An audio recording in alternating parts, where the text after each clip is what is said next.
പശ്ചിമ ബംഗാൾ രാഷ്ട്രീയത്തിൽ ഉഷ്ണതരംഗങ്ങൾ സൃഷ്ടിച്ചുകൊണ്ട് മുഖ്യമന്ത്രി മമതാ ബാനർജിക്കെതിരെ അതിരൂക്ഷമായ വിമർശനവുമായി കേന്ദ്ര ആഭ്യന്തരമന്ത്രി അമിത് ഷാ രംഗത്തെത്തിയിരിക്കുന്നു.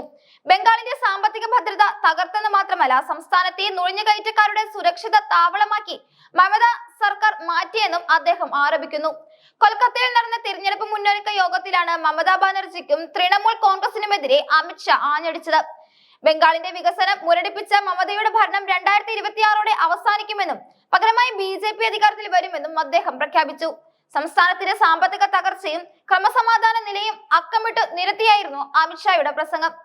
ബംഗാളിന്റെ സാമ്പത്തിക സ്ഥിതിയെക്കുറിച്ച് അതീവ ഗുരുതരമായ കണക്കുകളാണ് ആഭ്യന്തരമന്ത്രി നിരത്തിയത്. ഒരു കാലത്ത് ഇന്ത്യയുടെ വ്യവസായ ഭൂപടത്തിൽ മുൻനിരയിലുണ്ടായിരുന്ന ബംഗാൾ ഇന്ന് സാമ്പത്തികമായി തകർന്നിരിക്കുകയാണെന്ന് അദ്ദേഹം പറഞ്ഞു.